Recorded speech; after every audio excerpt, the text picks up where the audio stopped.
Shalom teman-teman sekalian, senang sekali pagi ini kita boleh kembali beribadah kepada Tuhan. Saya percaya dimanapun kita berada, Tuhan hadir di tengah-tengah kita dan rohnya menyertai setiap kita. Mari kita datang membawa seluruh beban diri kita kepada Tuhan. Kita membawa segala pergumulan hidup dan diri kita ke hadapan Tuhan. Di dalam ibadah ini Tuhanlah yang mengundang kita dan Ia hadir bersama-sama dengan kita. Ibadah ini kita mulaikan di dalam nama Allah Tritunggal. Allah Bapa, pencipta alam semesta, pencipta setiap kita, Allah Putra, yang berkorban di atas Kalvari menebus hidupmu dan hidupku. Dan Allah Roh Kudus yang menyertai setiap detik hidup kita. Dalam nama Allah Tritunggal itu, kita datang dan kita mulaikan ibadah pada pagi hari ini. Amin. Shalom jemaat yang terkasih di dalam Tuhan. Mari kita mempersiapkan hati kita mempersiapkan diri kita mau datang menghadap hadirat Tuhan. Biarlah setiap pujian kita, sembah dan syukur kita hanya bagi Dia, Yesus Sang Juru Selamat. You are forever in my life. You are forever in my life. You see me through the season. Cover me with your hand and lead me in your righteousness. And I look to you and I wait on you. I wait on you. Sing to you, Lord, a hymn of love for your faithfulness to me. I'm carried in everlasting arms. You'll never let me go through it all. You are forever in my life. You are forever in my life. You see me through the season. Cover me with your hand and lead me in your righteousness. And I look to you. Wait on you. I sing to you, Lord, a hymn of love for your faithfulness to me. I'm carried in everlasting arms. You'll never let me go through it all. Kami percaya Tuhan, bersama dengan Engkau kami akan boleh melalui setiap kehidupan kami ya Bapa. Kami percaya karena Dialah Yesus yang tidak pernah meninggalkan setiap kita. Amin.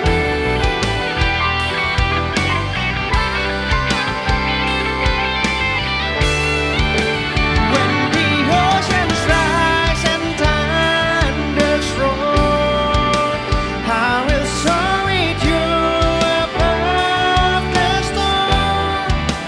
Father, you are King over the flood.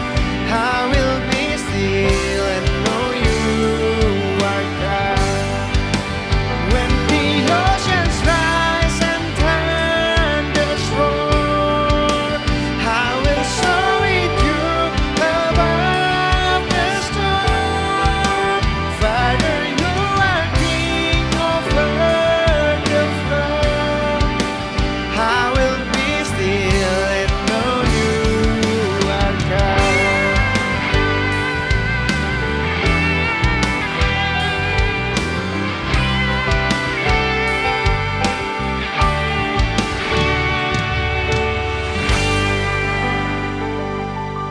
Ya Tuhan, sungguh ya Bapa, ketika kami boleh beribadah kembali pada hari ini, sebuah anugerah yang teramat indah bagi setiap kami. Di tengah-tengah situasi yang masih tidak menentu ini Tuhan, kami bersyukur atas segala penyertaan dan berkat yang Engkau berikan kepada setiap kami ya Bapa. Tuhan, ketika kami datang ke hadirat-Mu, Engkau yang mau sucikan hati dan pikiran kami ya Bapa. Biarlah Tuhan Kau yang mau layakkan setiap kami untuk kami boleh memasuki hadirat-Mu yang kudus, hadirat-Mu yang suci ini ya Tuhan. Hanya di dalam nama-Mu Tuhan kami berdoa dan kami bersyukur. Amin. Mari kita bersama-sama kita mau bersorak, kita mau menaikkan pujian kita hanya bagi Dia, Yesus, Sang pelukis cakrawala yang merangkai jagat raya.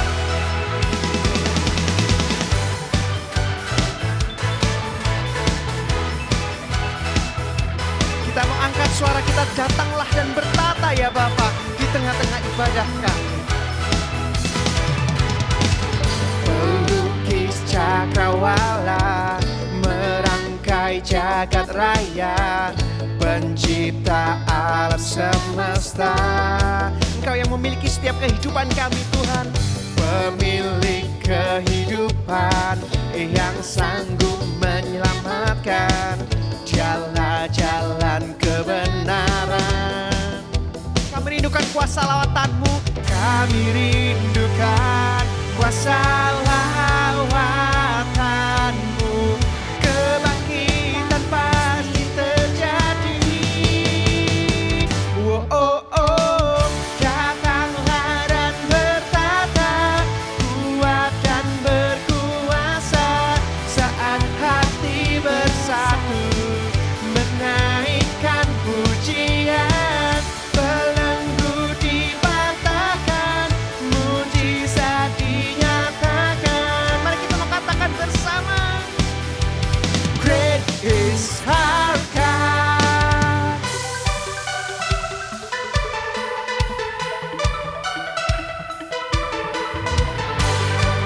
Kita mau bertepuk tangan, kita mau bersorak hanya bagi Dia,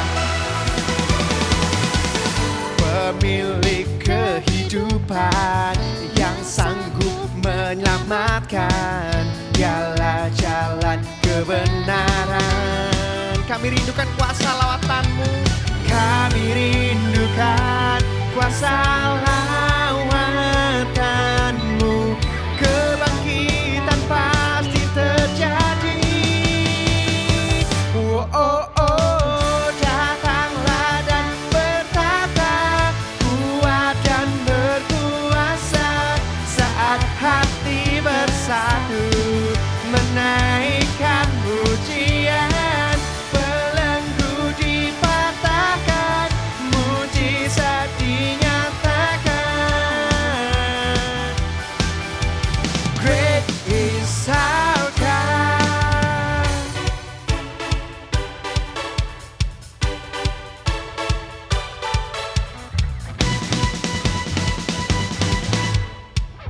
Sungguh Dialah Tuhan Allah yang hebat, Dialah Tuhan Allah yang sangat dahsyat bagi setiap kita. Mari dengan sungguh-sungguh kita mau sekali lagi angkat pujian kita, kita mau angkat suara kita bersama.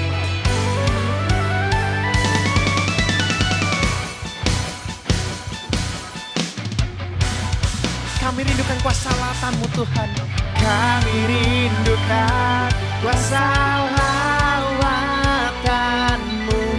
Kebangkitan pasti terjadi. Oh, oh, oh, datanglah dan bertata, kuat dan berkuasa saat hati bersatu. Menaikkan pujian, belenggu dipatahkan, mujizat dinyatakan. Great is our God. Sorak-sorai hanya bagi Dia, Tuhan Allah kita.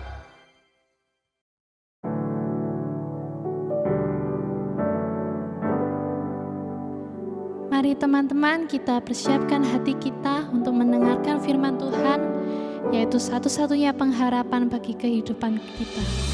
Mari kita pujikan Jesus at the center.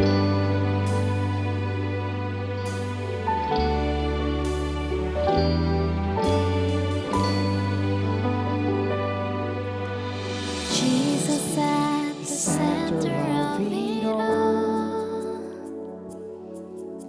Jesus at the center of it all. From beginning to the end, it will always be, it's always been you, Jesus. Jesus. Jesus at the center of it all. Jesus at the center of it all. From beginning to the end, it will always be, it's always been you, Jesus. Jesus, nothing else matters. Nothing in this world will do.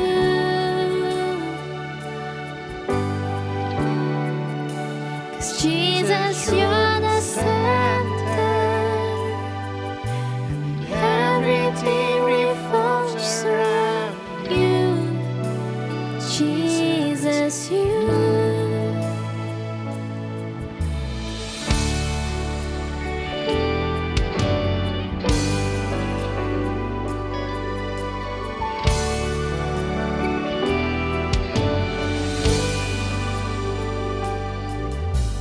Jesus be the center of my life. Jesus be the center of my life. From beginning to the end, it will always be, it's always be you, Jesus. Jesus, nothing else matters. Nothing in this world will do.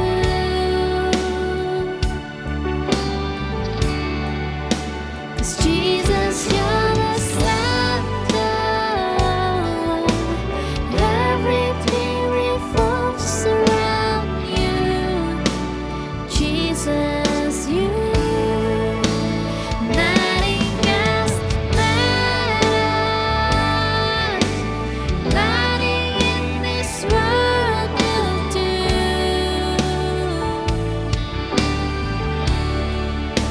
'Cause Jesus, you're the center. Everything revolves around you. Jesus, you. From my heart to the heaven, Jesus be the center. It's all about you. Yes, it's all about you. From my heart to the heaven, Jesus be the center. It's all about you. Yes, it's all about you. From my heart to the heaven, Jesus be the center. It's all about you. Yes, it's all about you. From my heart to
Halo teman-teman semuanya di GK Gloria Satelit Youth.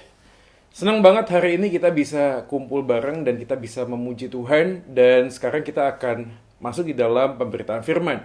Nah tentu saja dimanapun teman-teman berada hari ini, yuk kita konsentrasi dan kita belajar bersama firman Tuhan.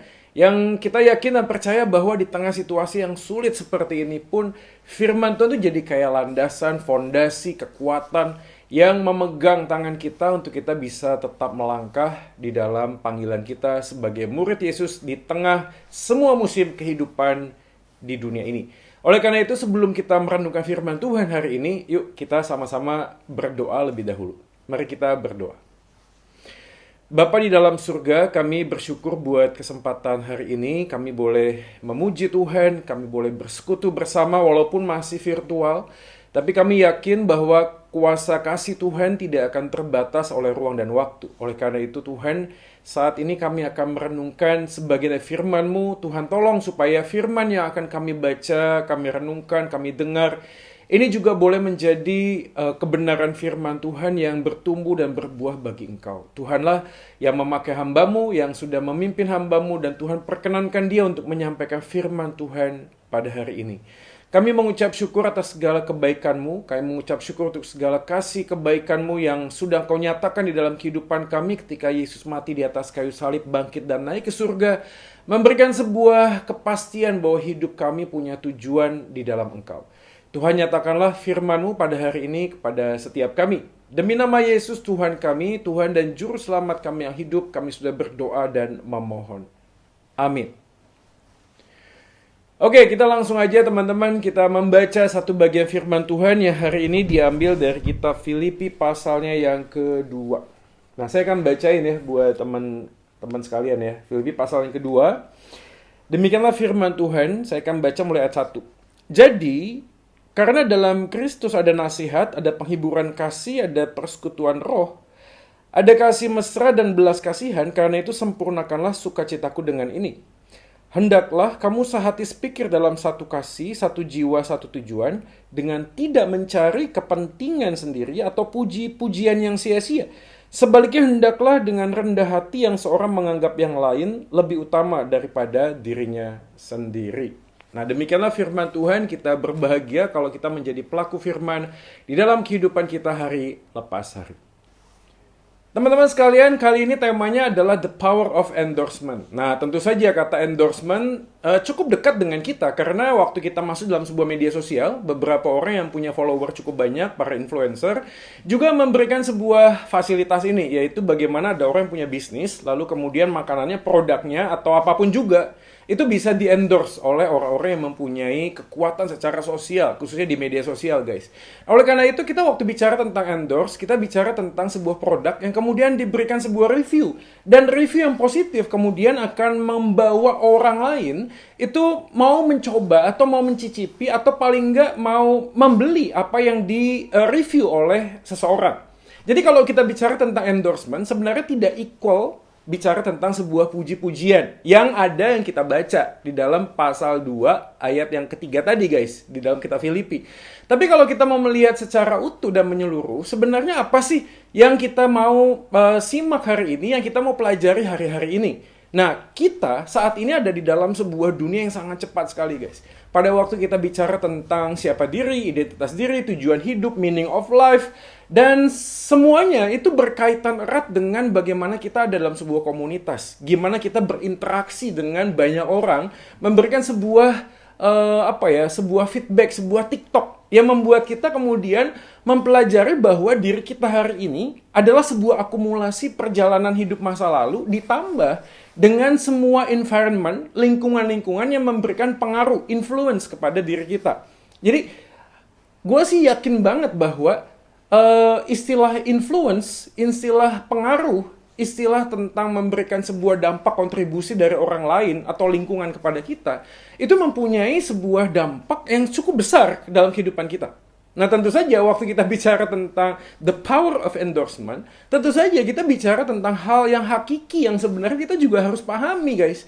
Khususnya di dalam dunia kita berinteraksi, pada waktu kita interaksi itu dalam bentuk virtual. Kenapa? Karena waktu kita ngomong tentang memuji orang, Itu sangat sempit sekali, kadang-kadang kehilangan kedalaman. Kita hanya bicara tentang superficial, apa yang ada di permukaan. Apa itu diwakili dengan likes, ya, thumbs up gitu ya, atau mungkin dengan mensubscribe, atau mungkin dengan memfollow seseorang, dan seterusnya. Dan waktu kita nggak suka, kita tinggal kasih komen yang negatif, atau kita unfollow saja. Jadi bentuk puji-pujian yang sesungguhnya itu tidak lagi menjadi sebuah gambaran yang punya kedalaman. Kenapa? Karena kita sadar kita memang terbatas hari ini. Nah hari ini guys, gue nggak akan ngajak kalian untuk memikirkan tentang media sosial, tentang bagian kita itu hidup di dalam sebuah relasi sosial yang sifatnya itu virtual. Enggak. Tapi kita akan coba memahami lebih dalam lagi sebenarnya the power of endorsement, puji-pujian yang seperti apa, atau respon seperti apa yang kita bisa lakukan di dalam sebuah komunitas kita, sehingga diri kita dan orang lain dan teman-teman kita itu bisa bersama-sama bertumbuh di dalam kebaikan kasih Tuhan, tentu saja. Nah, oleh karena itu saya akan membuka dengan beberapa alasan mengapa sebenarnya orang menyampaikan sebuah pujian. Nah, paling enggak, saya punya 3 alasan. Tentu saja kita bisa menambahkan ada banyak alasan lainnya guys. Tapi paling enggak, 3 alasan ini menjadi payung untuk kita bisa memahami kenapa orang kemudian melakukan sebuah pujian atau mengatakan sebuah pujian kepada orang-orang lainnya. Yang pertama adalah karena status relasi. Tentu saja, kalau teman-teman hari ini yang punya pacar, masa-masa awal atau mungkin waktu pendekatan, ada banyak sekali pujian yang kita bisa lontarkan. Tentu saja, sekali lagi guys, ini bukan sekedar hanya untuk cari muka, cari perhatian, enggak. Tapi karena memang ada sebuah letupan-letupan cinta yang membuat kita itu kemudian tidak bisa tidak melihat pribadi pasangan kita atau orang yang kita deketin, seakan-akan semuanya itu positif. Gak ada yang negatif, semuanya itu baik-baik saja. Dan semuanya itu menjadi bentuk kekaguman kita kepada orang lain. Dan sekali lagi, it's good. Tidak ada yang salah dengan itu. Tapi kalau memang hanya sebatas status relasi, maka akan sulit sekali kalau kita sekedar memuji. Karena memang kita didorong dengan sebuah motivasi, saya suka dengan dia. Ini pertama lah, kita akan coba gali lebih dalam. Apakah benar demikian ya? Apakah benar karena status relasi saja kita bisa memuji dengan sungguh-sungguh? Atau cuma sekedar gimmick doang supaya kita bisa dapetin apa yang kita mau? Yang kedua adalah alasannya karena status pekerjaan. Seperti yang gue mention di awal, beberapa orang yang membuka endorsing, membuka sebuah fasilitas untuk membantu temannya atau bisnisnya dan seterusnya, itu mendapatkan feedback. Jadi ada simbiosis mutualisme. Ada sesuatu yang saling menguntungkan. Satu hal produknya bisa dibeli orang lain, tapi pada satu yang sama, orang yang mempunyai produk tersebut juga memberikan sebuah kompensasi kepada orang yang membuat review terhadap produknya tersebut. Dan which is it's good. Tidak ada yang salah dengan itu. Tetapi menjadi problem adalah apakah semua yang di-endorse, semua yang di-review, itu selalu menunjukkan apa yang ada pada saat itu. Apakah ini hanya sekedar semata-mata bisnis, supaya kita itu bisa menunjukkan hal positif, tapi pada saat yang sama, kita tidak memberikan sebuah dampak yang negatifnya. Ya contoh saja misalnya sebuah makanan. Saya tidak tahu, dan saya juga bukan orang yang food blogger, yang bikin sebuah review makanan, enggak. Tapi kita sadar ada banyak makanan di luar sana, yang hanya enak di mulut, tetapi ada dampak negatifnya terhadap tubuh. Nah beberapa orang mungkin tidak mengangkat itu. Yang penting kak, taste-nya aja, yang penting rasanya aja. Oke deh, kalau dalam konteks kuliner, oke, saya setuju. Tapi kalau ini dijadikan sebuah gambaran, sebuah wadah, hanya sekedar supaya produknya itu laku, laris, hanya profit oriented tanpa memikirkan dampak negatif, tentu saja kita nggak akan pernah bisa mentolerir hal itu. Apalagi kalau kita seorang murid Kristus, guys, nggak akan pernah mungkin. Nah, saya pernah mendengar sebuah kisah di mana seorang hamba Tuhan itu mendoakan sebuah toko, pabrik makanan yang baru buka.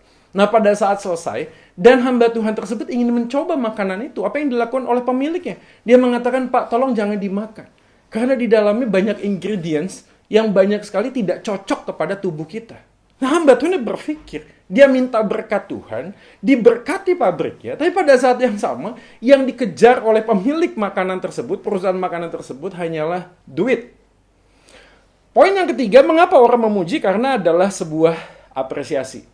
Ya, sebuah apresiasi yang tulus. Tentu saja inilah yang sebenarnya di ultimate truth-nya. Kebenaran yang paling utamanya, yaitu kita memberikan sebuah pujian. Nah, pada waktu kita ngomong tentang sebuah pujian, ingat, di dalam Alkitab pun Allah waktu menciptakan segala sesuatu dalam dunia ini, dia mengatakan sungguh amat baik, sungguh baik, sebuah pujian dari apa yang diciptakan oleh Tuhan. Maka pada saat yang sama, waktu manusia diciptakan segambar dan seturut dengan Allah, kita juga mempunyai sebuah kemampuan mengapresiasi sebuah karya, mengapresiasi sebuah bentuk apapun bentuknya lah, kita bisa mengapresiasi gitu. Tapi apresiasi yang sesungguhnya, yang tulus, yang datang daripada diri kita sendiri. Waktu kita melihat fakta memang sebenarnya kita bisa memberikan apresiasi. Nah, seringkali kita tidak hanya mengapresiasi sebuah produk, bukan?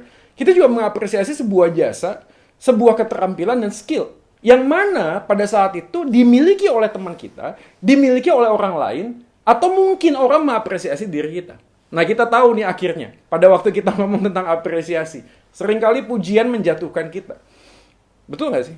Seringkali pujian menjatuhkan kita, dan kita merasa menjadi sombong dan kehilangan pegangan. Kita merasa bahwa semua yang kita lakukan karena semata-mata kita bisa. Ya, teman-teman sekalian, saya bukan ngomong itu salah, tapi saya yakin sekali bahwa kalau kita bisa, kita tahu bahwa di sana ada peran Tuhan. Tuhan yang memberikan juga kemampuan kepada kita. Kita nggak bisa take it for granted, guys. Talenta yang Tuhan percayakan itu dimulai dari inisiatif Tuhan memberikan talenta itu kepada kita, kan? Oke, gue yakin kita juga mengakselerasi itu, kita juga mengeksplorasi itu, ada sebuah responsibility. Tapi pada saat yang sama, kita juga harus menyadari bahwa semua yang kita dapatkan, di dalam Roma pasal 11 mengatakan dari dia, melalui dia dan untuk dia. Maka hanya bagi dialah kemuliaan. Tapi pada bagian yang lain ada banyak orang yang sulit sekali untuk mengapresiasi orang lain. Seakan-akan dirinya lah yang paling baik, yang paling bisa, yang paling mampu. Walaupun dia tidak mengungkapkan hal itu, maka orang yang sangat pelit apresiasi seringkali adalah menjadi gambaran dirinya yang paling menonjol di atas orang-orang sekitarnya. Nah, teman-teman, kalau kita mau melihat bagian ini, maka saya akan membuka dengan kalimat seperti ini. Apa yang kita nyatakan tak selalu kenyataan. Dan mengungkapkan perasaan yang tak sesuai fakta, sesungguhnya adalah sebuah kebohongan. Tunggu ya, kita jangan cuma mikir kebohongan terus selesai. Enggak, Alkitab mengatakan kebohongan itu muncul hanya dari satu pribadi. Siapa itu? Iblis lah bapak pembohong, guys. Jadi pada waktu kita ini melakukan kebohongan, pada saat yang sama kita menempatkan diri kita justru mengikuti apa yang iblis ajarkan dan berikan kepada kita. Sekali lagi teman-teman sekalian, di awal saya udah ngomong, kita ini ada hari ini karena ada pengaruh influence, bukan hanya sekedar lingkungan, tapi kita sadar lingkungan dan sistem di dalam kehidupan kita ini sudah jatuh dalam dosa, guys. Jadi waktu sudah jatuh dalam dosa, sangat berpotensi iblis masuk dan memberikan kepada kita sebuah nilai-nilai kebohongan dalam dunia yang mengatakan bahwa kita ini bisa karena kita memang bisa. Kita katakan sukses pada diri kita, maka kita akan sukses. Pada saat yang sama, kita kemudian mengambil Allah yang dari tempatnya kepada tempat yang di luar diri kita sendiri. Sehingga kita merasa kita mampu melakukan segala sesuatu. Perhatikan kalimat ini, apa yang kita nyatakan tak selalu kenyataan. Apa yang kita ngomongin ini seringkali adalah sesuatu yang bukan sesungguhnya, bukan kebenarannya. Kita ada hal, agenda lain, kepentingan yang lain. Ya mungkin saja yang pertama tadi, karena status relasi, karena kita ingin mendapatkan apa yang kita inginkan. Siapa? Yaitu tadi doi itu, pacar yang kita senangin itu. Kita hanya sekedar ingin menjadikan fasilitas follower yang banyak hanya untuk merekrut atau mengambil banyak keuntungan buat diri kita sendiri. Kita nggak memikirkan tentang apa yang menjadi panggilan Tuhan kepada kita. Oleh karena itu, kalau kita membaca kitab Filipi pasal yang kedua, teman-teman sekalian, maka jelas sekali di sana, pada waktu Paulus mengatakan ayat yang ketiga, dikatakan demikian, dengan tidak mencari kepentingan sendiri atau puji-pujian yang sia-sia, sebaliknya hendaklah dengan rendah hati seorang menganggap yang lain lebih utama daripada dirinya sendiri. Dalam terjemahan bahasa Inggrisnya, do nothing out of selfish ambition, guys. Jadi kata yang dipakai di sana, self-ambition, itu mengatakan tentang sebuah orientasi hidup yang hanya kepada diri sendiri. Maka kalau kita kaitkan dengan kata puji-pujian yang sia-sia, kata ini menunjukkan kepada kehormatan yang kosong sebenarnya. Jadi dua kata ini dalam formula kalimat yang dipakai oleh Rasul Paulus, ingin menekankan kepada diri manusia yang selalu self-oriented. Makanya waktu kita baca keseluruhan kitab Filipi, ada indikasi yang sangat kuat. Di mana jemaat Filipi mulai mencari sosok-sosok tertentu, mulai mencari ajaran-ajaran tertentu yang hanya ingin menyenangkan dirinya sendiri. Makanya dalam pasal 1 ada orang yang memberitakan Injil. Untuk apa? Untuk kepentingannya diri sendiri. Memberitakan Injil. Walaupun Paulus mengatakan, that's fine, that's okay, yang penting Kristus tetap diberitakan. Tetapi waktu kita melihat di jemaat Filipi, semua bibit penyakit tentang self-oriented itu sudah hadir di sana, guys. Dan waktu kita bicara tentang puji-pujian, mengapresiasi orang lain, mengapresiasi produk tertentu, kita perlu bertanya kepada diri kita, apakah ini sungguh-sungguh tulus atau memang ada agenda yang lain ya yang mendompleng di dalam bagian yang kita lakukan kepada orang lain supaya kita mendapatkan sesuatu keuntungan, benefit tertentu. Dan inilah yang sebenarnya menjadi poin pada waktu kita memikirkan tentang bagian ini. Coba kita lihat, perhatian baik-baik. Filipi pasal yang kedua. Sebenarnya kalau kita membacanya dengan seksama, kita dengan mudah bisa mendapatkan apa yang menjadi pesan Paulus. Ayat 1. Jadi, karena dalam Kristus. Ini kalimat utama yang kemudian menjelaskan banyak hal. Kata kerja yang bersifat imperatif di dalam ayat yang kedua. Karena itu sempurnakanlah sukacitaku. Jadi karena itu di dalam ayat 1. Jadi karena dalam Kristus, ayat 2. Karena itu sempurnakanlah, kalimat imperatif ini memberikan sebuah dasar untuk memberikan sebuah alasan. Sempurnakanlah sukacitaku. Bukan berarti Paulus ini tidak mendapatkan sukacita pada waktu dia mengatakan kepada jemaatnya supaya saling menghargai. Maka waktu jemaat saling menghargai, baru Paulus mendapatkan sukacita. Bukan begitu maksudnya. Kata sempurnakanlah sukacitaku artinya dia sudah mempunyai sukacita, dan kalau engkau saling mengasihi, engkau saling mengutamakan satu dengan yang lain, maka sukacita Paulus semakin sempurna. Dan poin pentingnya ada di dalam ayat 1. Di dalam Kristus. En Kristo. Nah, kata ini menjadi petunjuk utama bahwa Paulus bisa mendapatkan sukacita yang sesungguhnya yang sempurna ketika dia melihat jemaat itu hidup di dalam Kristus. Maka perhatikan guys, orang yang hidup di dalam Kristus nggak mungkin self-centered. Orang yang hidup di dalam Kristus hanya akan melihat sebagaimana Kristus melihat.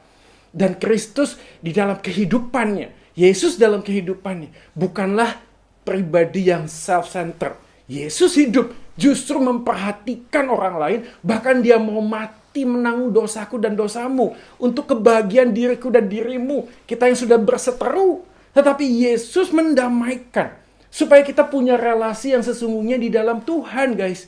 Dan inilah yang Yesus ajarin. Kalau yang Yesus ajarin bukan egoisme, yang Yesus ajarin justru adalah mengutamakan kepentingan orang lain. Maka pujian yang sesungguhnya adalah ketika kita menyadari siapa diri kita di dalam Yesus. Selama kita nggak merasa dan mengalami kehidupan di dalam Yesus, semua orang yang ada di luar sana akan menjadi kompetitor kok buat kita. Kita akan merasa risih, kita merasa cemas kalau ada orang lain yang lebih mampu daripada kita. Bener gak sih? Kita akan merasa terganggu kalau ada orang yang diapresiasi, kita kagak.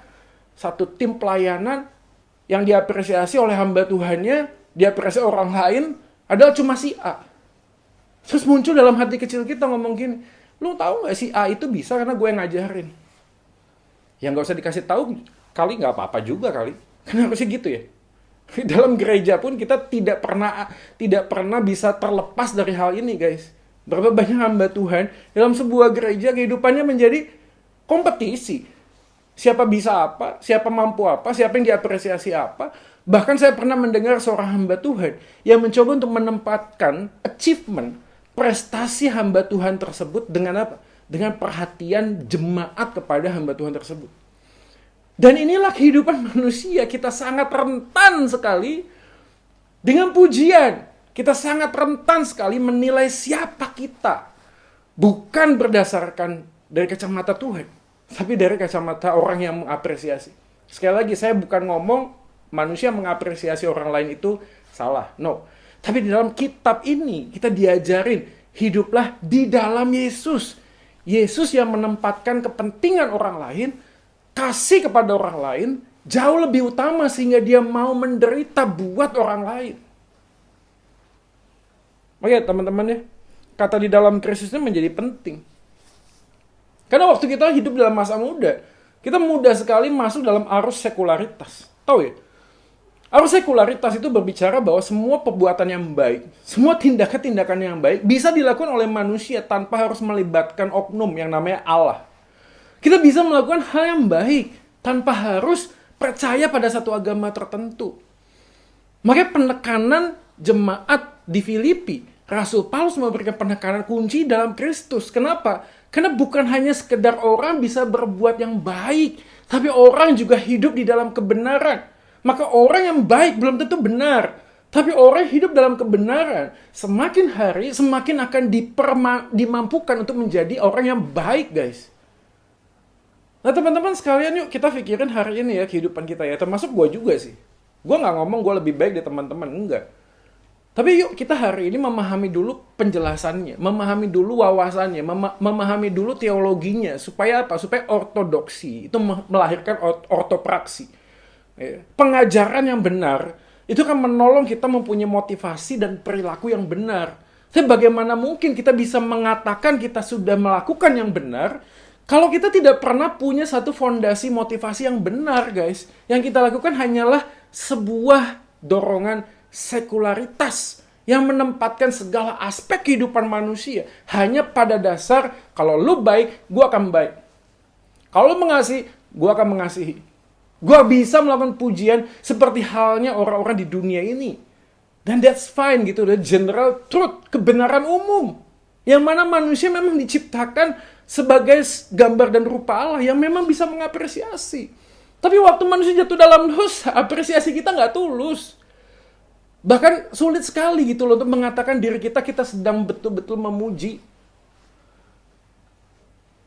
Tahu ya, ini kan budaya timur ya, yang kadang-kadang sulit untuk kita bisa pahami ya. Ya bukan ngomong juga, ini kita mengapresiasi. Ya. Tapi ada orang yang pernah ngajak ini, ayo datang dulu ke gubuk gua gitu. Terus waktu datang ke rumahnya, gubuk gua tuh gedenya minta ampun, ini bukan gubuk men. Jadi lu tuh sedang merendah untuk menempatkan sebuah kesombongan lain. Tapi ini budaya timur ya. Ini otokritik aja. Kita kan juga orang timur ya, orang Indonesia. Ayo mampir dulu ke rumah saya misalnya. Aduh maaf ya. Makanannya apa adanya. Yang keluar tumpeng guys. Full lagi lengkap. Ini kalau apa adanya aja kayak tumpeng kayak gini, kalau nggak ada apa-apa kayak gini, ada apanya gimana gitu loh. Seadanya aja kayak gitu loh. Ini budaya timur yang membuat kita tuh sadar atau tidak mudah sekali apa ya, menjual sebuah narasi-narasi yang hanya membuat relasi supaya baik-baik saja. Tapi pada saat yang sama kita bisa ngomongin orang itu di belakang gitu loh. This is not fair enough gitu loh. Ini nggak adil. Kalau memang kita ini harus otentik, kalau kita memang harus mengatakan sesuatu yang benar walaupun itu menyakitkan orang lain, ya seharusnya kita lakukan itu kan. Kan lebih baik gitu loh, lebih baik teguran yang nyata, kan kata Amsal ya, daripada kasih yang pura-pura kan. Lebih baik teguran walaupun menyakitkan, daripada pelukan yang erat tapi mematikan. Pelukan yang erat bisa mematikan, bahkan Yudas saya bisa mencium Yesus untuk menjual Yesus. Oleh karena itu kebenaran firman itu membuat kita sadar guys, bahwa kebaikan itu nggak bisa dinilai dengan apa yang nampak dari kacamata jasmani kita, nggak bisa. Tetapi hati motivasi kita, oleh karena itu pusat dari segala puji-pujian haruslah justru di dalam Yesus. Pujian tanpa ujian hati hanyalah omongan kosong tanpa arti. Kalau kita memuji orang lain tapi tidak menguji hati kita lebih dahulu, kita hanya sekedar mengatakan sesuatu. Hati-hati jangan sampai kata-kata yang kita sampaikan pun orientasinya hanya kepada diri. Hanya supaya kita bisa dianggap teman yang baik, sahabat yang baik, pacar yang baik, istri yang baik, suami yang baik. Tapi pada saat yang sama kita tidak menempatkan Yesus sebagai sentral dari kehidupan kita guys. Kita tidak menempatkan Yesus, kasih Yesus yang sesungguhnya. Maka saya sangat apresiasi gini sih. Begitu kita ngomong tentang memuji orang lain, kita juga harus percaya bahwa thank you untuk pelayananmu. Karena Tuhan sudah memakai engkau menjadi berkat buat banyak orang. It's fair enough. Teman-teman, berapa banyak saya juga pernah terjebak dalam kaitan ini. Merasa bahwa pelayanan firman, berkhotbah, melakukan seminar, lalu ketika ada orang lain yang menyalami dan mengatakan thank you Pak, saya diberkati. Tahu gak sih, hati kecil saya seakan-akan bisa berkecamuk waktu ngomong puji Tuhan. Apakah betul yang dipuji adalah Tuhan?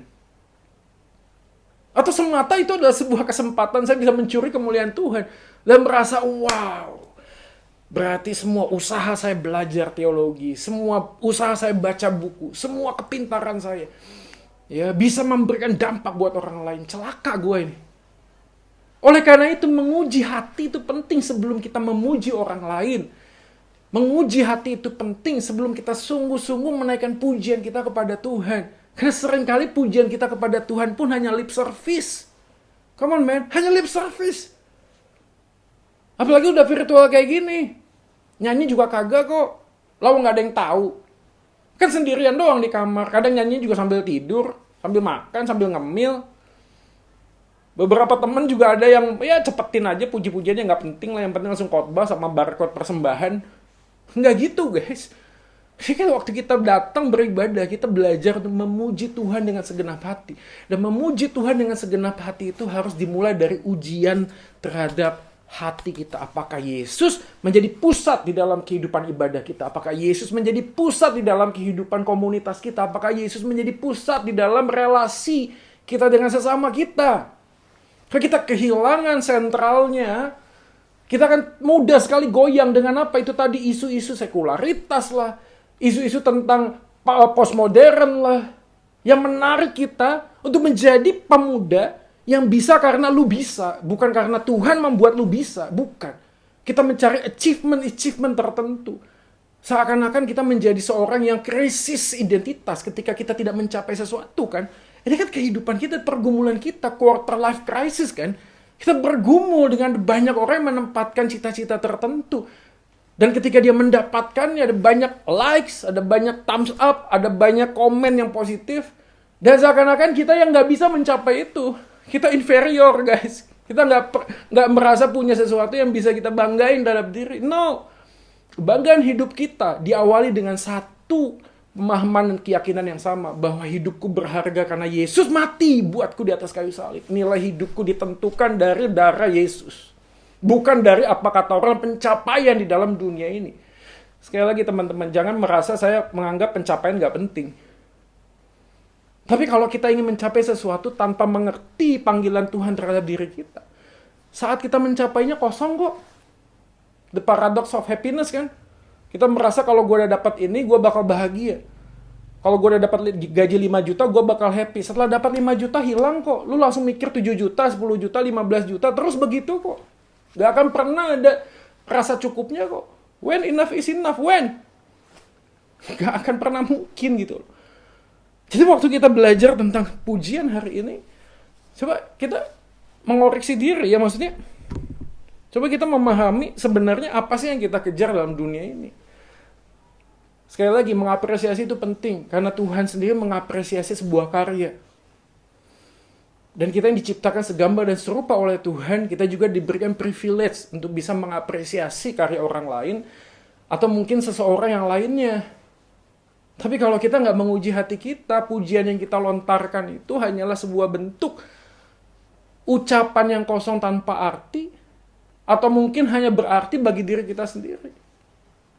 Nah teman-teman, ini bagus ya menurut saya. Waktu Paulus menyampaikan bagian ini ya, ini sangat kuat sekali tentang kesatuan gereja. Makanya poin yang kedua adalah tidak hanya Christ tapi juga community. Seperti yang saya mention di depan, kemungkinan besar jemaat Filipi itu mempunyai potensi untuk pecah. Maka Paulus memberikan sebuah pesan yang sangat kuat dari awal suratnya. Hendaklah kita berfokus kepada Yesus. Maka hidupmu berpadanan kepada Injil tersebut. Itu yang Paulus katakan. Dan seterusnya sampai pasal yang kedua. Ayat yang pertama, karena dalam Kristus dan seterusnya, sempurnakanlah dengan tidak mencari kepentingan. Ayat yang ketiga, dan janganlah tiap-tiap orang hanya memperhatikan kepentingan sendiri. Ini bicara tentang apa sih? Ini kesatuan gereja guys. Kesatuan itu bukan seragam, satu suara. Kesatuan itu dalam keperbedaan mempunyai satu visi yang sama, tujuan yang sama. Di dalam semua perbedaan cara berpikir, latar belakang pendidikan, status ekonomi, dan seterusnya, keperbedaan itu tidak saling menjatuhkan. Ini yang Paulus ingin katakan. Keperbedaan ini justru harus saling melengkapi. Yang kuat nolong yang lemah. Kan gitu. Kenapa? Karena semata semuanya ingin membahagiakan Yesus. Makanya gue yakin orang yang punya kerinduan untuk membahagiakan Yesus pasti mempunyai kemampuan untuk membahagiakan sesamanya. Tapi sebaliknya, orang yang berusaha untuk membahagiakan sesamanya tanpa mempunyai kemampuan untuk bahagia di dalam Kristus, hanya akan berujung kepada kekecewaan. Kenapa? Gimana mungkin lu bisa ngasih kalau lu nggak punya? Gimana lu bisa ngebahagiain orang lain kalau lu sendiri nggak bahagia? Kan gitu poinnya. Makanya kebahagiaan kita di dalam Yesus itu menjadi kunci untuk kita bisa membagian orang lain. Nah, dalam konteks itulah komunitas bisa bertumbuh, punya akselerasi. Karena masing-masing sudah cukup puas dengan kasih Yesus, sudah bahagia dengan Yesus. Sehingga yang dia lakukan hanyalah untuk memberi dan memberi. Dan apa yang diajarkan Alkitab ini berlaku dalam semua lini kehidupan relasi.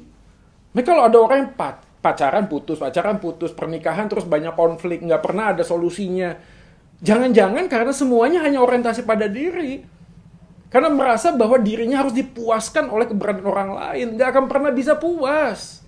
Karena manusia yang berdosa tidak akan pernah bisa memuaskan kepentingan orang yang berdosa lainnya. Enggak. Karena problemnya adalah kepuasan hidup kita hanya bisa didapatkan dalam Yesus. Makanya saya yakin kemungkinan jemaat Filipi yang potensi mengalami perpecahan ini, kemudian Paulus mengajak untuk hidup saling memperhatikan satu dengan yang lain. Jadi kalau orang yang hanya bisa menempatkan dirinya dengan sebuah perspektif kacamatanya sendiri kepada orang lain, dia nggak akan pernah bisa menemukan kepuasan dalam diri, nggak pernah mungkin. Ingat nggak sih ada banyak orang hari-hari ini yang merasa kalau satu gereja lalu ada konflik terus dia pergi, dia merasa di gereja yang lain dia akan bisa bertumbuh. Enggak kok, karena masalahnya bukan di dalam komunitas, masalahnya dalam diri kita.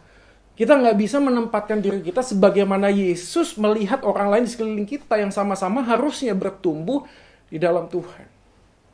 Nah guys, ini poin yang kedua. Waktu kita bicara tentang the power of endorsement, kita bicara tentang puji-pujian kepada orang lain, mengapresiasi karya orang lain, mengapresiasi orang lain. Kita ini sedang bicara tentang komunitas. Kenapa? Karena perkataan yang kita sampaikan itu bukan hanya sekedar transfer informasi dan kalimat kosong. Kata-kata yang kita sampaikan adalah sebuah perwujud nyataan diri kita di dalam komunitas kita. Maka siapa kita adalah menunjukkan komunitas kita ada di mana, guys. Perkataan kita bukanlah sekedar interaksi relasi, tapi identitas diri di komunitas diri kita gitu. Jadi kalau orang yang dalam Yesus, orang yang dalam sebuah gereja, kesatuan tubuh Kristus, menempatkan anggota tubuh Kristus lain itu di atas kepentingannya, maka dia bisa memuji orang lain yang menjadi sebuah wujud nyata usaha dia untuk menjaga kesatuan di dalam tubuh Kristus. Teman-teman, saya cukup aktif di media sosial. Beberapa orang dalam akun-akun tertentu banyak memberikan komen-komen yang ya mungkin saya nggak tahu apakah masuk dalam kaitannya hate speech atau yang lainnya. Saya nggak ngurusin juga. Tapi kadang tuh kalau ada orang yang berbeda pandangan teologi, menurut gue gini sih, berbeda pandangan itu bukan berarti membenci orangnya. Beberapa orang juga kadang-kadang miskomunikasi sama saya gitu loh. Beberapa channel YouTube saya yang saya upload, yang saya bagikan, itu semata highlightnya adalah perbedaan pandangan. That's fine kan, that's okay kan. Bahkan pada waktu kita belajar dari quote-in-quote ya, misalnya ada ajaran yang sesat pun, ajaran sesat itu jangan di-ban gitu loh. Kenapa? Karena dari situlah kita bisa belajar dan menemukan apa yang sebenarnya menjadi refleksi kehidupan kita hari ini. Kita nggak akan pernah mungkin ngerti uang itu asli, atau nggak pernah lihat, atau nggak pernah tahu uang palsu. Kita bisa lebih bertumbuh dalam kebenaran waktu kita tahu ketidakbenaran dalam diri kita. Dan setiap kata-kata dan kalimat kosong yang kita sampaikan kepada orang lain, itu sebenarnya membuktikan bahwa di dalam komunitas kita sendiri, kita tuh nggak otentik, guys. Kita waktu ngomong menjaga kesatuan, isi dari menjaga kesatuan kita itu kadang-kadang hanya untuk melembah lembutkan gitu loh. Kita nggak mau negur orang yang salah, kita nggak mau negur orang yang berdosa. Terus kita berpikir kalau ditegur dia pergi gitu. Nggak gitu loh. Pengampunan dosa itu tidak melegitimasi perbuatan buruk kita. Sekali lagi, pengampunan dosa itu tidak melegitimasi kelakuan buruk kita. Tuhan menerima kita apa adanya, tapi Tuhan tidak mau kita terus seadanya gitu. Tuhan itu mau kita tuh bertumbuh. Teman-teman yang dikasih oleh Tuhan, hari ini kita bicara tentang komunitas. Setiap perkataan, setiap kalimat yang kita lontarkan, interaksi kita di dalam media sosial, menunjukkan di manakah engkau sebenarnya dibentuk. Komunitas yang seperti apa yang sebenarnya engkau bisa dapatkan. Bagaimana orang lain di dalam otentisitasnya, membuka hidupnya. Dan kita yang belajar melihat orang lain yang membuka hidupnya, semakin melengkapi, bukan saling menghakimi. Orang hidup dalam komunitas yang sesungguhnya memberikan pujian yang tulus. Karena semata supaya orang itu bisa bertumbuh di dalam Tuhan. Dan waktu dia bertumbuh di dalam Tuhan, kita pun ikut bertumbuh bersama. Kita tidak saling menginjak orang yang lain, tapi kita saling melengkapi. Kita membuat orang lain semakin maju. Dan kita tidak jealous, kita tidak iri, kita senang, kita mengapresiasi kemajuan orang lain. Karena pada saat yang sama, pada waktu kita memberi pujian, dan saat itulah kita tahu bahwa Tuhan mengapresiasi apa yang kita lakukan. Teman-teman yang dikasih oleh Tuhan, yuk. Di tengah situasi yang sulit ini, PPKM udah ditambah lagi ya. Tahu, waktu rekaman disampaikan mungkin udah selesai gitu. Tapi kehidupan yang sulit saat ini, kita membutuhkan rekan komunitas. Untuk saling melengkapi, saling membantu, saling menolong, bukan menjatuhkan. Kalau ada orang yang sungguh-sungguh bisa hidup dalam Tuhan, dia memberikan sebuah wujud nyata yang sesungguhnya. Yuk kita apresiasi. Kita katakan terima kasih karena Tuhan sudah memakai engkau menjadi berkat buat banyak orang. Buat kita hari ini, yang sulit sekali untuk mengapresiasi, yuk kita tanya diri kita. Jangan-jangan di dalam komunitas kita terlalu banyak jaim. Jaga image, kita pakai topeng-topeng yang baik supaya orang lain bisa melihat sesuatu yang baik dalam diri kita. No. Tahu nggak ya? Kadang pada waktu kita merengkuh kerapuhan, di sanalah sebenarnya kuasa Tuhan semakin nyata, kekuatan Tuhan semakin nyata. Tapi sebaliknya orang yang merasa dirinya itu selalu kuat, tidak akan pernah mengalami kekuatan Tuhan dalam hidupnya. Nah, komunitas membentuk kita supaya menjadi orang yang otentik, orang yang apa adanya di dalam Tuhan. Sehingga waktu kita berbagi dengan orang lain, mengatakan yang salah. Waktu dia berhasil, kita mengapresiasi. Ketulusan yang kita lakukan, otentisitas yang kita lakukan di dalam sebuah komunitas. Itu membentuk hidup kita hari ini. Karena sesungguhnya di hadapan Tuhan sekalipun, kita seharusnya otentik. Kita harus membuka hidup kita, diri kita di hadapan Tuhan. Tuhan, saya ini rapuh, saya tidak mampu. Kalau Tuhan melakukan sesuatu dalam dan melalui hidup saya yakin itu bukan sekedar saya, tapi karena Tuhan yang beranugerah kepada saya. Saya nggak bisa mencuri kemuliaan Tuhan, karena semua yang saya miliki datang daripada Tuhan. Roma 11:36 dari Tuhan, melalui Tuhan, hanya untuk Tuhan. Bagi Tuhanlah kemuliaan sampai selama-lamanya. Oke guys, ayo kita bergandeng tangan ya hari ini ya. Saya juga mengajak teman-teman untuk tetap memberikan kontribusi ya. Saya yakin teman-teman di Gloria Satelit juga sudah melakukannya, apalagi pemuda. Ya, ayo kita menggarami media sosial kita dengan hal yang positif, saling membantu. Kalau memang ada yang harus diapresiasi karena Tuhan memakai dia, yuk kita apresiasi. Bukan hanya sekedar orangnya, tapi kita bersyukur kepada Tuhan yang sudah memakai dia untuk menjadi berkat buat orang lain. Tapi kita yang hari ini sulit sekali untuk mengapresiasi. Yuk kita tanya diri kita, jangan-jangan kita sendiri menganggap diri kita itu terlalu tinggi guys. Sehingga kita merasa terlalu naif untuk bisa ngomong orang lain yang lebih bagus, lebih berhasil. Karena kita pada saat yang sama sedang menempatkan diri kita di atas dan orang lain hanya di bawah. Dan hanya kita sajalah yang berhak menerima apresiasi. No guys. Kita semuanya di hadapan Tuhan sama. Kalau kita bisa itu bukan karena kita yang bisa, tapi karena Tuhan yang membuat kita bisa. Ya, firman Tuhan pada hari ini menolong kita untuk tetap bertumbuh di tengah situasi ini. Tetap jaga protokol kesehatan guys. Tetap sehat semuanya. Dan kita berdoa supaya badai cepat berlalu dan kita bisa kembali dalam gereja Tuhan dan bersama-sama bertumbuh dan melayani Tuhan. Dan di masa yang sulit ini, kiranya kerajinan kita pun tidak kendor guys. Biarlah roh kita tetap menyala-nyala dan tetaplah layani Tuhan. Soli Deo Gloria, segala kemuliaan hanya bagi Tuhan. Mari kita berdoa. Bapa di dalam surga, terima kasih buat firman Tuhan ini. Ajarlah kami sebagai komunitas pemuda, belajar untuk otentik, belajar untuk menjadi siapa kami di hadapan Tuhan. Dan kami merengkuh kerapuhan sehingga kami menemukan kekuatan yang daripada Engkau. Nah, di dalam komunitas yang baik kami bisa bersama-sama melihat dan fokus kepada Kristus Tuhan kami. Dan kami percaya bahwa pengorbananmu di atas kayu salib sudah lebih dari cukup untuk membuat diri kami yakin bahwa kami sebagaimana kami ada itu karena kami berharga di mata-Mu. Terima kasih Tuhan, berkati para hamba Tuhan, majelis di GKA Satelit, Gloria Satelit, supaya kami semuanya boleh bertumbuh bersama dan kami boleh saling mengasihi satu dengan yang lain. Ini doa kami ya Tuhan, kami berdoa menyerahkan semua saudara-saudara kami yang mungkin tertimpa masalah karena COVID-19 ini, dalam pekerjaan, dalam sakit penyakit. Kami tetap mohonkan kepadamu, kasih-Mu melawat mereka. Berikan kepada mereka kesembuhan bagi yang sakit dan kelegaan bagi yang letih lesu dan berbeban berat. Dan lebih daripada itu iman percaya kami pun semakin hari semakin bertumbuh dan kami tidak hanya melihat diri kami, Walaupun kami juga punya masalah, tapi kami belajar untuk berkontribusi dalam kehidupan orang lain yang mungkin lebih sulit kehidupannya daripada kami. Ini doa kami Tuhan, kami mengucap syukur dan berdoa. Hanya di dalam nama Yesus Tuhan kami, Tuhan dan Juru Selamat kami yang hidup. Amin.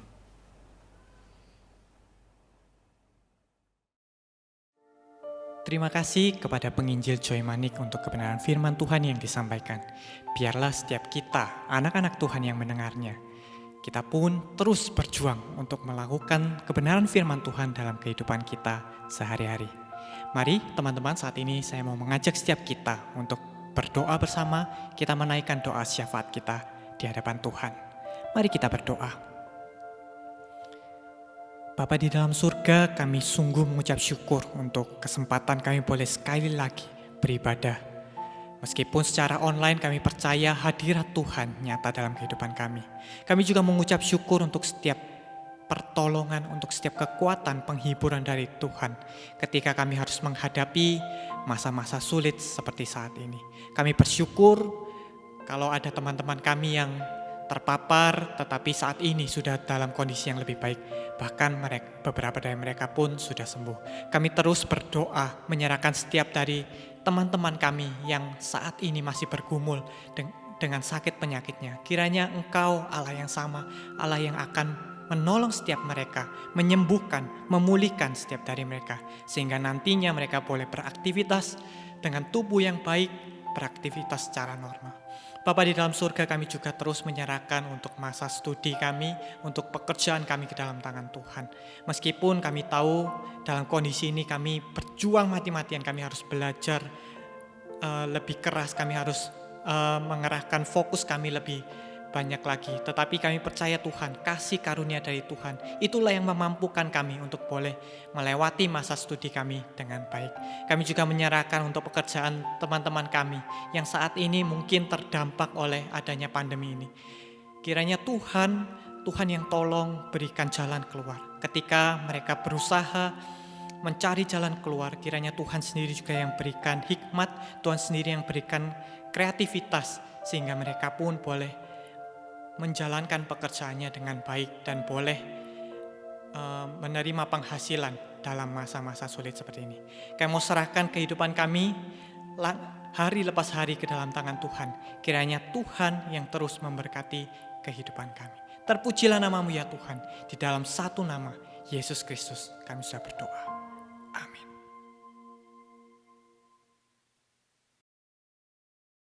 Teman-teman sekalian, mari bersama dengan seluruh umat percaya di segala tempat dan zaman, kita mau menyatakan pengakuan iman kita, pengakuan iman rasuli. Aku percaya kepada Allah, Bapa yang Maha Kuasa, Khalik langit dan bumi, dan kepada Yesus Kristus, Anaknya yang tunggal Tuhan kita, yang dikandung dari Roh Kudus, lahir dari anak darah Maria, yang menderita sengsara di bawah pemerintahan Pontius Pilatus, disalibkan, mati dan dikuburkan, turun ke dalam kerajaan maut, pada hari yang ketiga bangkit pula dari antara orang mati, naik ke surga, duduk di sebelah kanan Allah, Bapa yang Maha Kuasa, dan dari sana Ia akan datang untuk menghakimi orang yang hidup dan yang mati. Aku percaya kepada Roh Kudus, gereja yang kudus dan am, persekutuan orang kudus, pengampunan dosa, kebangkitan tubuh, dan hidup yang kekal. Amin.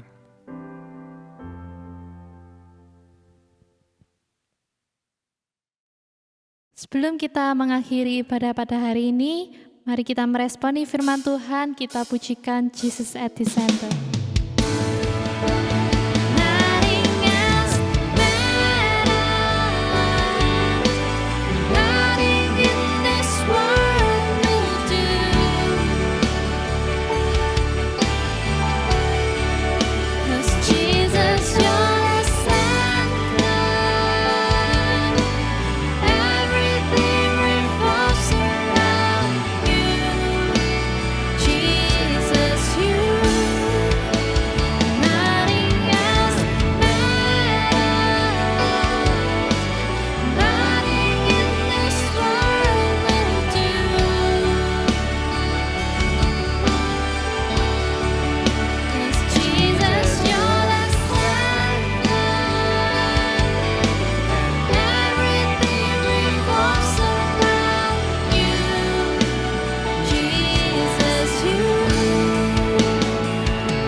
Kita bersyukur untuk ibadah yang telah kita lakukan bersama-sama. Kita percaya Tuhan boleh ada dan memberkati setiap kita. Mari kita saat ini bangkit berdiri, kita membawa seluruh diri kita.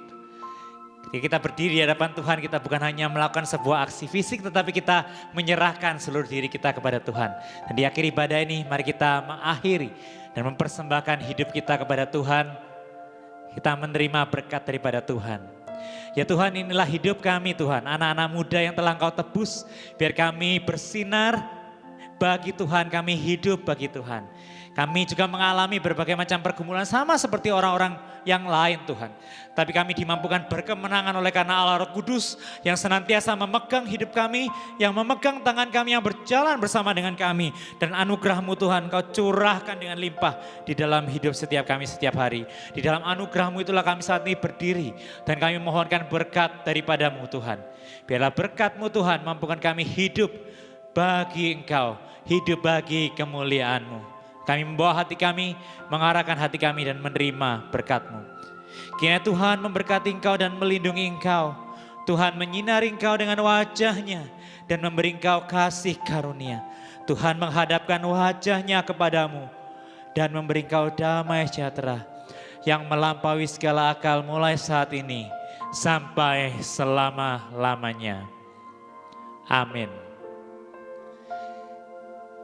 Demikianlah ibadah kita hari ini. Tuhan Yesus memberkati kita sekalian. Hiduplah bagi kemuliaan Tuhan.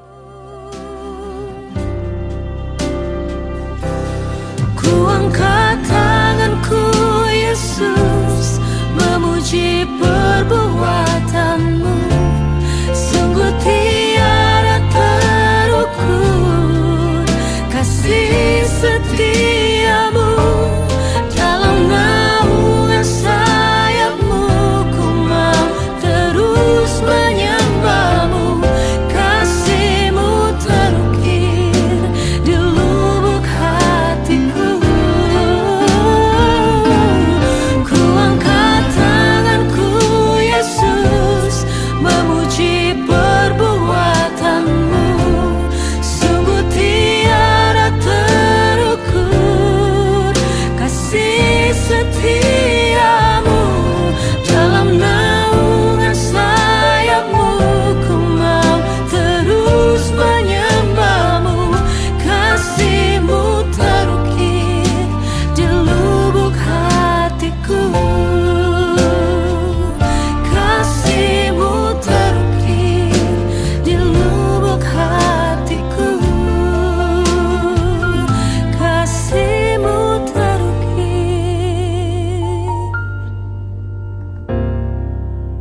di lubuk hatiku.